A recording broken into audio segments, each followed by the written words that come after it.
What's up guys, Mike here, the Detroit Borg, and today we're checking out the LG V30. This is LG's top-end flagship for 2017, and it brings some familiar traits from some other flagships, but adds quite a few others as well. And it's definitely one of my favorite Android phones I've reviewed this year, so I'm going to go in-depth and explore all of its features. It goes without saying that the design and feature inspiration for the LG V30 is the Galaxy S8. It's a really nice looking phone, complete with an OLED display that goes almost to the edges of the phone. It even wraps around just slightly, but it's not quite as dramatic as it is on the Galaxy S8.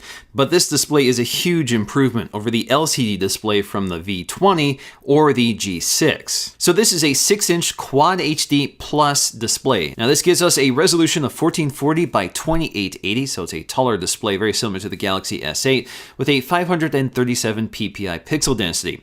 This is a fantastically bright and vivid display. It's one of the best I've used. It's even slightly better and brighter than the one on the Galaxy S8. To me, it looks like it has a wider color gamut, so although it looks a bit warmer compared to the Galaxy S8, it looks a bit more accurate with more vibrant colors. So this phone is covered in Corning Gorilla Glass 5 on the front and back, and it's rimmed in this polished metal frame with some antenna breaks. Very nice looking phone, and it feels great in the hand with this nice rounded symmetrical surface. So it feels very smooth and comfortable to grip. It's much less boxy than something like the G6, and certainly much more compact than the large and bulky V20 from last year. Fans of the V10 and V20 might be disappointed that we no longer have a swappable battery or a metal design. Instead, this glass design gives us wireless charging for the first time on the V series, which I think is a worthy trade-off. And of course, we also have Quick Charge 3.0 via the USB port, so you can quickly recharge the internal battery, which is 3,300 milliamp hours. One of the features that is missing here from the LG V20 is the second screen, but that's been replaced with a floating bar with most of the same features on both the lock screen and the home screen, and we're going to go in depth and explore that later. The front-facing camera is 5 megapixels with an f2.2 aperture, which is a fairly wide angle lens, so you're able to get a lot in your shot pretty easily. Now this only records up to 1080p, so you won't find Quad HD or even 4K here. So along the left side we have our individual volume controls. Along the right side we have a combination nano SIM tray and micro SD card slot, which does support up to 2 terabytes. If you look closely at that SIM tray, you'll see another feature that's very welcome, which is water resistance. So there's actually a gasket surrounding the edge of it, which keeps water out. In fact, it's IP68 rated like a lot of other high-end smartphones today, which means you can submerge this up to 1.5 meters of water for 30 minutes. Not only is this IP68 rated, it's also military standard 810G rated, which means it's designed to survive extreme environmental conditions and shock. Down below we have a USB-C port for fast charging, along with one of the microphones and a speaker. So this is a single mono speaker, but it's tuned very well, so it's loud and clear and not quite as lopsided as you might expect with a side-facing speaker, but it is pretty easy to muffle when you're handling the phone, especially for gaming. Not only does this phone retain the headphone jack at the top of the phone, but this is also, once again, a hi-fi quad DAC, which is able to use 32-bit processing to improve the playback performance over wired audio. This phone also comes with a control panel, so you can customize your experience, and this can automatically adapt the audio quality for whatever set of headphones or speakers you have plugged into it. Another big story with this phone is biometrics. So of course, we have a fingerprint sensor on the back in a very convenient location. This button is also the sleep-wake power button, as it always has been with recent LG phones. This sensor is much faster and much more reliable and very easy to find on the back of the phone without having to look at it. But new for LG is face recognition and voice recognition. So you can actually use your face to unlock your phone, and the difference with the LG phone versus the Samsung phone is that the phone does not have to be woken up to recognize your face. All you have to do is lift the phone to your face, but generally it's not as secure, reliable, or quick as using your finger to unlock it. We also have voice unlock, so you can actually wake up your phone just by speaking a trained command. In my case, computer. Once again, we have a dual camera setup. LG is one of the first to add dual cameras on their phones, but LG's approach is still quite unique. We have a standard camera and a wide-angle camera. Personally, I think I prefer the wide-angle camera over a telephoto camera just because it's very useful, especially in a tight shot. So for example, if you want to get a full view of a room Really, there is no other way to do it without a wide-angle lens, and you can also get some pretty dramatic shots with that wide-angle lens. So the main camera here is 16 megapixels with a huge f1.6 aperture. That lets a lot of light in this camera. We also have full optical image stabilization, along with laser and phase detection autofocus. You'll find those lasers right next to the camera module underneath the LED flash. The wide-angle camera is 13 megapixels with an f1.9 aperture. Now the great thing here is that you can seamlessly switch between these cameras and you can record 4K video in either camera. One of the things that makes this camera stand out right away in my testing is its 10-bit HDR image sensor, which means it's able to preserve a lot more color detail, especially in HDR images. So any HDR image, especially with a lot of contrast, comes out extremely clear with a lot of detail and a lot of color. Normally HDR likes to really wash out colors to bring up detail, but in this case, images always come out looking perfect, so I'm really impressed overall. Even though this is an early production device, I'm really excited by what I'm seeing with this camera, especially 4K video. It's very smooth, especially handheld video is very smooth, and with laser AF and phase detection autofocus, it seems to be able to find focus very smoothly and quickly. And because this has a very shallow depth of field with that f1.6 aperture, it's very important for that system to work just because the camera has to move around quite a bit to find focus, and it's working flawlessly so far. Images come out extremely clear and detailed without much distortion or noise, and the color here is amazing. This is one of the best cameras in terms of color I've ever tested. So you can really just point this camera anywhere, especially with HDR on, and you get excellent images. This also extends to low light. With that f1.6 aperture, this lets a lot of light into the camera, and it's able to preserve a lot of color detail, which is normally washed out in longer exposures or with higher sensitivity. The spec sheet for the LG V30 is a pretty familiar one. We have a Snapdragon 835 and an Adreno 540 GPU like most flagship smartphones this year. We also get 64 gigs of internal storage and 4 gigs of RAM, or if you go for the V30 Plus, we get 120 gigs of storage, again with 4 gigs of RAM. So next up, I just want to dig into this interface, and as always, there's a lot to talk about right on the lock screen. So we have this ambient display showing us our current date and time, as well as our notifications up top.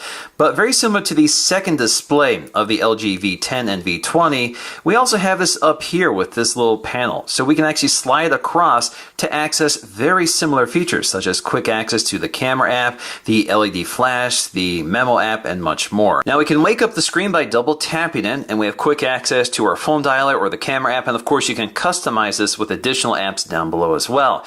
Now we can use the fingerprint sensor, which is extremely fast, to unlock the device, or we can use face unlock. We can use both of them simultaneously. So if face unlock doesn't work for you, you can just go right to the fingerprint sensor, which is extremely quick. We also have some quick actions from the lock screen, so we can double tap the volume down key to get into the camera app, or double press the volume up key to get into the memo app. So one of the biggest changes since the LG V20 is the elimination of the second display and its replacement, which is called the floating bar. Now, I actually think it's a better design just because this means I can move this around to different locations on the screen. It's not permanently locked to the top of the display, which is quite far away for a one-handed grip. So now I can move it to either side like so. Most of the same features are here, such as our quick contacts, and then you can hide it by tapping the arrow. We can swipe across here to get to other features like our memo app, the calendar, our contacts, and you can jump to the floating bar settings. So if you jump to that, you can see some of the panels you can turn on and off, or you can just turn off the floating bar entirely. We also get this screen capture tool belt. So we have a number of tools we can use. So we can do a screen grab of whatever we're looking at, and then we can mark it up and save it. We also have scroll capture. So this will scroll through a website or a list so you can capture the entire thing. We also have GIF capture. So this will give us a window. We can hover over a video, and then we can record a GIF. And this will record for up to 15 seconds, and then we can replay it back. So if I go to the gallery app, I'll find GIF capture here. I can play this, take a look at how it worked out. Now if you want to get rid of the floating bar, what you can do is drag it to the top and take it up to remove, and this will remove it. But if you want to reactivate it, you can go to the drop down shade, and you'll see this right here to turn it back on. Now if you want to get rid of this feature entirely, what we'll have to do is go up to settings, and then we have to go to our smart function settings and turn it off. In terms of the home screen layout, it's pretty familiar for LG. We can swipe all the way to the right to get to Smart Bulletin, which is sort of a smart aggregator of things like your health and fitness data, calendar, music, and much more. And you can turn this off if you want. So if you go up to settings, you can rearrange those categories, turn some of them off, download new ones, or just turn the entire feature off. Now, if you miss the app drawer, there is a secondary launcher you can select. So if we go to Settings and go up to Display and go to Home Screen, we have the option to select different launchers, which includes Home plus the app drawer. So now we have the app drawer, which is all nicely arranged in folders, and we have several options up here, so we can sort them differently, hide certain apps, or arrange apps by manually dragging and dropping them. To edit the home screens and the apps, just tap and hold and you get to the editor, which allows us to uninstall the apps that we can uninstall, or just reassign different home screens or reposition them. We can also go to our widget panel to install new widgets or just uninstall the ones that are on the home screen. In terms of the app selection here, so if we go ahead and delete an app that we can delete, such as the Facebook Messenger app, this tells us about app trash. So we're going to click close, and we have an app trash icon in the lower right corner. This takes us right to this app trash utility, which basically allows us to restore apps within 24 hours. After that, they just automatically delete. So if I want to restore that app, it goes right back to the home screen, but I'll have to put it back in its spot. Under home screen settings, this is where we can select from a different launcher. So again, if you want to restore the app drawer, or if you want to go with Easy Home, which simplifies the interface. Of course, we have our wallpaper selection and we have wallpaper motion. So the wallpaper moves as you tilt the screen. So if you want, you can turn this off if you prefer. We have different screen swipe effects and we have icon shapes. So we have two options: rounded squares, which unifies all of the icons, or you can go with the original format. We can also choose to sort apps alphabetically or by download date. We can change the grid layout. So 5x5 is default, but you can select a wider spacing if you prefer. This also allows us to hide certain apps. So if you can't uninstall the apps, you can go here to hide them instead. There's a few other things to know about on the home screen. So of course, you can swipe down from the top to get to your notification shade and our quick setting toggles and widgets. Now, if you swipe down on the home screen, anywhere on the home screen, you get to this search interface. So again, let me just show you that. This brings up search. So this is a universal search. So I can search the device, Google, or other resources. So for example, if I type in Nest, this will search for the app or emails related to Nest or websites. But I also have some app suggestions up top. So recently accessed apps will be right here. Some contacts, messages, Gmail, gallery items, and websites. So again, everything I frequently use will appear right here. Now this is powered by Android 7.1, so we have quick actions on apps. So if I tap and hold on the apps, you'll see those pop up here, such as a new tab within Chrome, or if I go to the Messages app, this will also expand out to the recent messages, or I can start a new conversation. I can also turn some of these quick actions into apps on the home screen, so I can drag and drop them like so. Some third-party apps are actually making really good use of this feature. So for example, if I go to the Nest app, I can drag and drop this to the home screen. So now I have quick access to my deck camera without having to dig through the app to get to it. When it comes to the folders, we have some editing options, so we can change the name and the color of the folder. So if you want to go with pink, or you can add new apps by hitting the plus icon. So you can go ahead and select as many apps as you want instead of tediously dragging and dropping them to the folder. In terms of these quick settings up top, when you expand it out, you can see the first 6 are presented up top along with a brightness slider.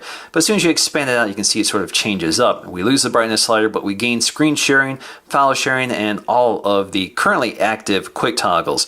Now, if you want to modify this, just go to Edit.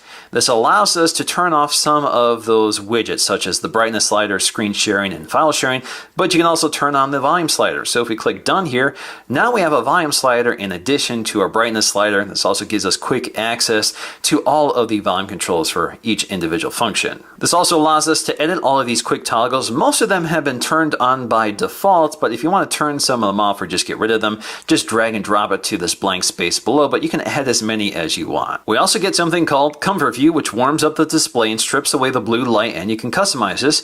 Tap and hold and you can change the intensity of the blue light filter, or you can also turn this to black and white, or you can schedule this. Now, if you have a set of headphones connected, you can turn on or turn off the Hi-Fi Quad DAC tuning.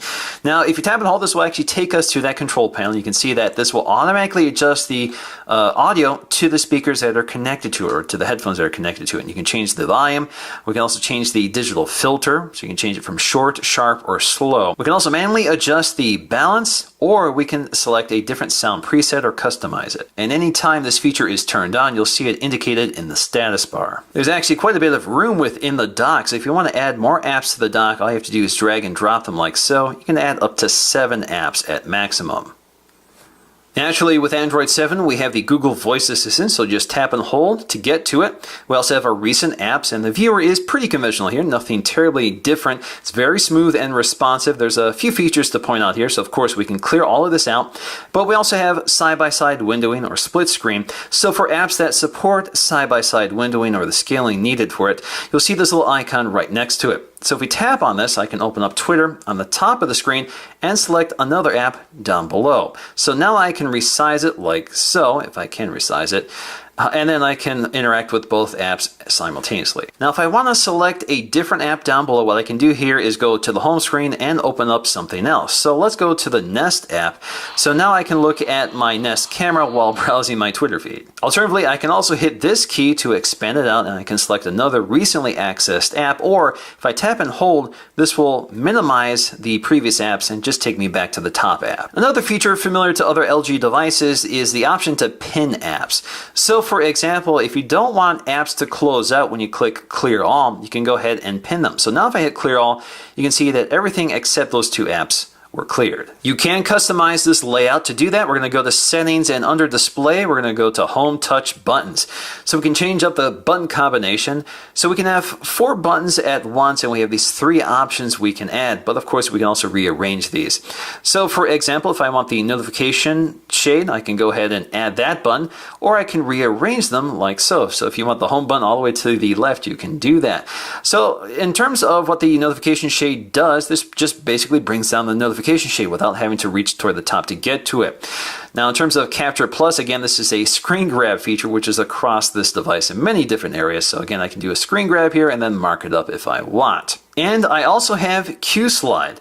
So if I go to Q Slide here, I haven't seen this in a bit, but we have a few Q Slide apps that are sort of windowed apps. So if I go to the Calendar app, I get this little pop out, which I can change the transparency of, and then I can also resize it. But again, it's not a terribly useful utility, but it's here if you're a fan of it. We can also change up the color. So if you prefer black, we can go ahead and apply that. So now we have a black bar in a full screen app. So if you're on the home screen, it just matches the wallpaper. But if you go to an app, you can see it's black instead of white. In terms of the app selection, we do get a few things worth pointing out. So we have an HD audio recorder. So we have an array of microphones and that quad DAC, which can be used for recording high-end audio quality. So we can select from different presets such as concerts.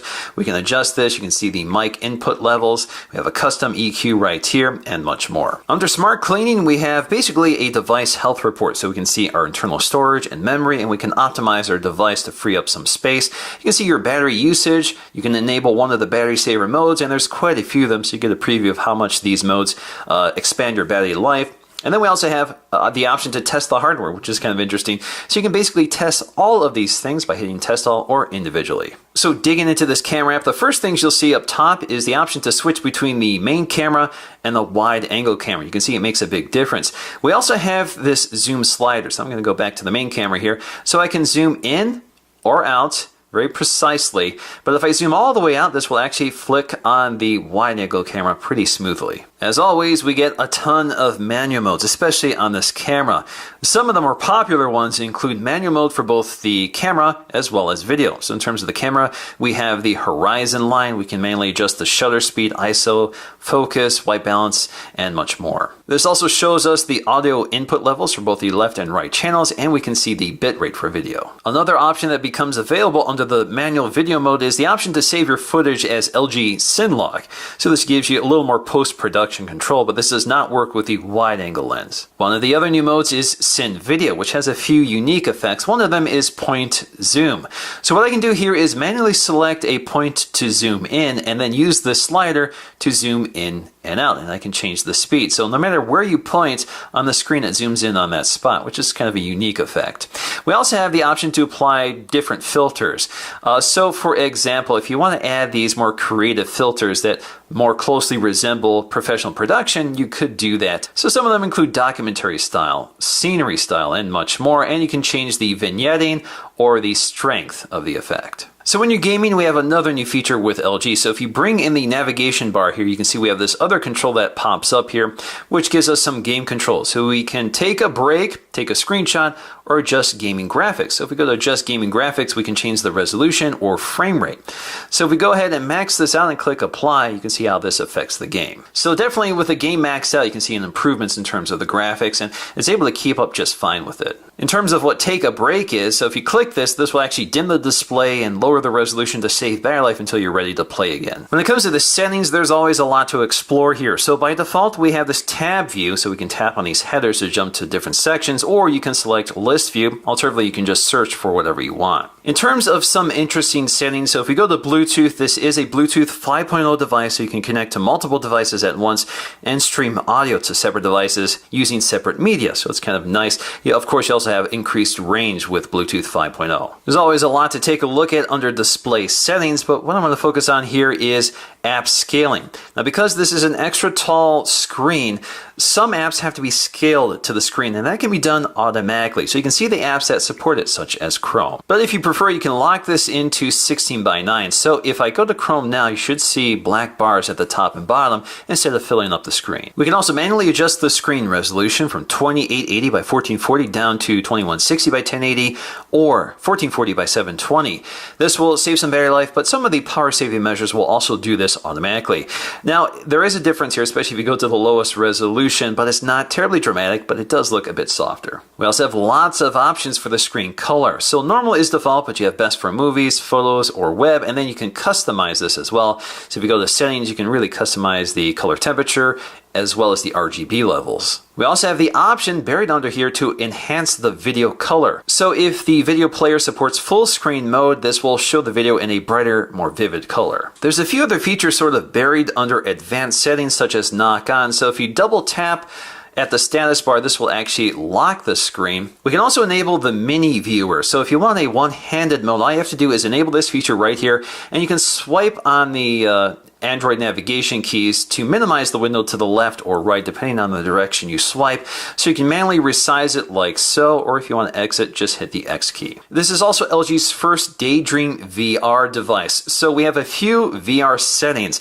So we can choose to view VR with less blur, which is recommended, or less flicker. So we have two options. Under lock screen, this is where we can customize the shortcuts on the lock screen. So in addition to the ones that are here by default, we can also add new ones or change the default icons. So it's not very often where I can say that this is a home run device. From its feature set to the way everything works to its design, display, camera system, it's easily my favorite Android smartphone this year, and this would be my daily driver if it was a final review unit, but of course we're gonna have to wait for that to come in. Alright guys, if you enjoyed this video, please let me know with a like, and I'll see you again in my next one.